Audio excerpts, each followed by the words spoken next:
Hello எல்லாம் எப்படி இருக்கீங்க? Welcome to south queen channel. இன்றைக்கி நம்ம பார்க்க போகிறது என்னென்னா தேங்காய் பால் ரசம் பார்க்க போகிறோம்.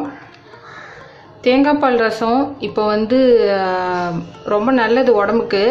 அல்சர் ப்ராப்ளம் உள்ளவங்கெல்லாம் தேங்காய் பால் ரசம் எடுத்துக்கிட்டாங்கன்னா வயிற்றில் உள்ள புண்ணெல்லாம் ஆறும்னு சொல்லுவாங்க. அதனால் தேங்காய் பால் ரசம் நீங்கள் வீட்டில் அடிக்கடி செய்ய சொல்லி சாப்பிடுங்க. இப்போ கொரோனா பீரியடில் ஆக்சிஜன் லெவல் எல்லாருக்கும் கம்மியாக இருக்குது. அதனால் நமக்கு தேங்காய் பாலோடு தான் சேர்த்து ஒரு சில நாட்டு மருந்துகளை சாப்பிட சொன்னாங்க. அதனால் தேங்காய் பாலில் நிறையா நன்மைகள் இருக்குது. நம்ம ஆக்சிஜன் லெவலை இது அதிகப்படுத்துது. ஸோ நம்ம தேங்காய் பாலை அதிகமாக சேர்த்துக்கலாம் இந்த நேரத்தில். நமக்கு இப்போ தேங்காய் பால் செய்யறதுக்கான இன்க்ரீடியன்ட்ஸ் என்னென்னு பார்க்கலாம். ஃபஸ்ட்டு மெயின், நான் தேங்காய் பால் புழிஞ்சி எடுத்து வச்சுருக்கேன். கொஞ்சோண்டு சின்ன லெமன் அளவுக்கு புளி கரைச்சி வச்சுருக்கேன். இது தக்காளியை நான் கையிலே நல்லா பிசைஞ்சு 2 தக்காளி போல் பெருசாக பிசைஞ்சு வச்சுருக்கேன். இது பார்த்திங்கன்னா பெருங்காயத்தூள். இதில் ஜீரகம், கடுகு,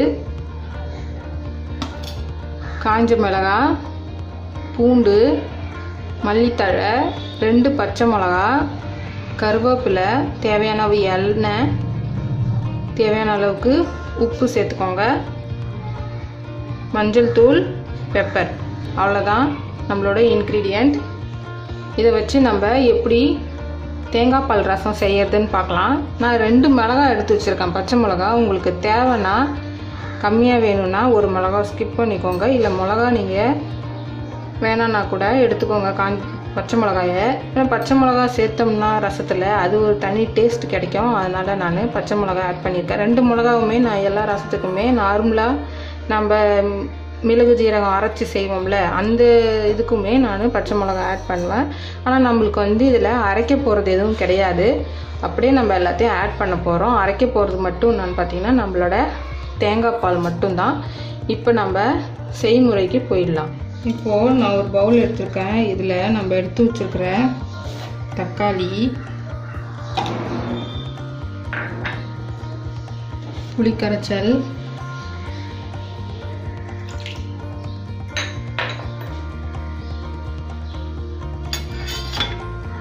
மஞ்சள் தூள், பெப்பர் நீங்கள் கம்மியாக கூட சேர்த்துக்கலாம்.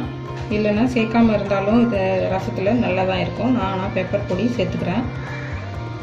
இது 2த்தையும் இதில் ஆட் பண்ணிக்கிறேன்.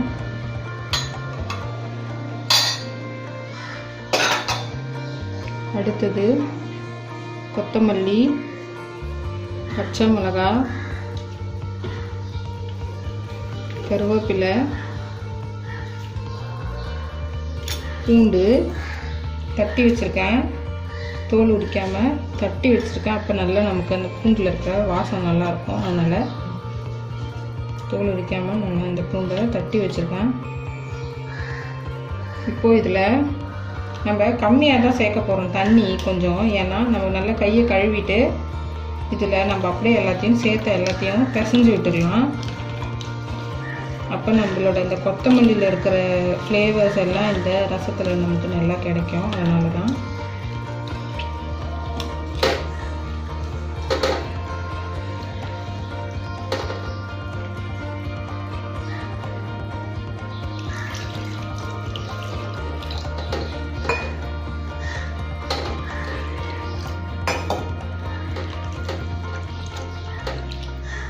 இப்போது நான் தேவையான அளவுக்கு உப்பு சேர்க்க போகிறேன்.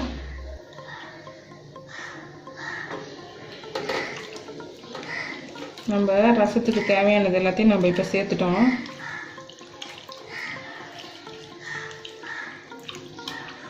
இப்போது நான் அடுப்பை ஆன் பண்ணி கடாயை சூட் பண்ணிக்கிறேன்.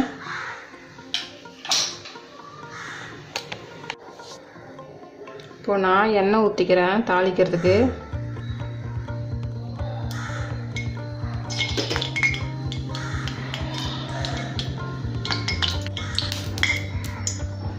எண்ணெய் ஹீட் ஆயிடுச்சு. இப்போது நான் கடுகு, ஜீரகம் இது 2த்தையும் போட போகிறேன்.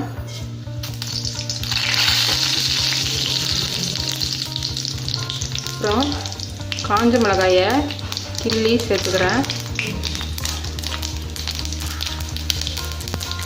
காரத்துக்கு தகுந்த மாதிரி சேர்த்துக்கோங்க.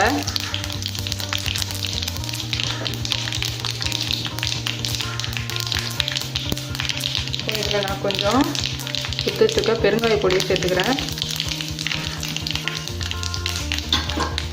அவ்வளோதான். இப்போ நம்ம ரசத்துக்கு எல்லாத்தையும் ஆட் பண்ணி வச்சுருக்கோம்.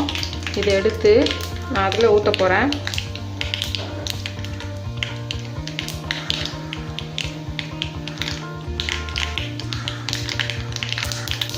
கடுகு நல்லா பொரிஞ்ச உடனே ஊற்றுங்க.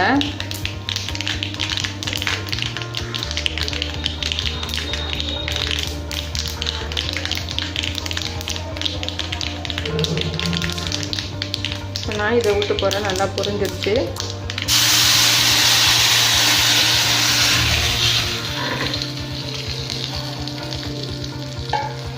அவ்வளோதான். இப்போ நம்ம இதை கொஞ்சம் மீடியம் ஃப்ளேமில் வச்சுட்டு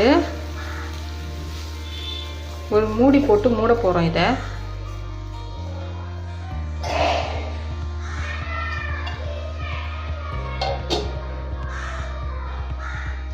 இப்போ இது கொஞ்ச நேரத்துலேயே கொதிச்சிடும். நல்லா கொதிக்க விட வேண்டாம். லைட்டாக கொதி வரும்போதே நம்ம அடுப்பு ஆஃப் பண்ணிடணும். அதனால் இப்போ கொஞ்சம் கிட்டே இருந்து வெயிட் பண்ணுங்கள். ரசத்துக்கு கொதிச்சதுக்கப்புறம் பார்க்கலாம். இப்போ நம்ம திறந்து பார்க்கலாம். பாருங்கள், இப்போ கொதிக்க ஆரம்பிச்சிருச்சு. நம்ம இப்போ அடுப்பு ஆஃப் பண்ணிக்கலாம்.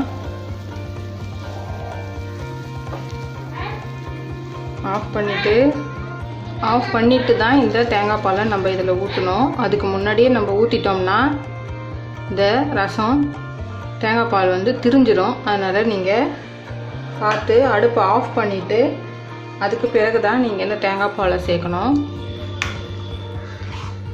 இப்போ நம்ம தேங்காய் பால் ரசம் ரெடி ஆயிடுச்சு. ரொம்பவே நல்லாயிருக்கும்.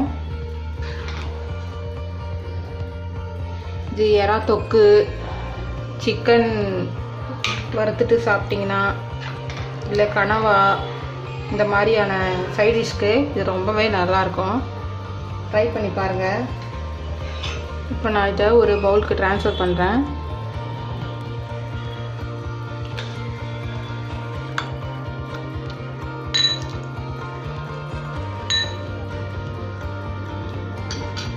பாருங்கள், நம்ம தேங்காய் பால் ரசம் ரெடி ஆயிடுச்சு. பிடிச்சிருந்தா சப்ஸ்கிரைப் பண்ணுங்கள், லைக் பண்ணுங்கள், ஷேர் பண்ணுங்கள்.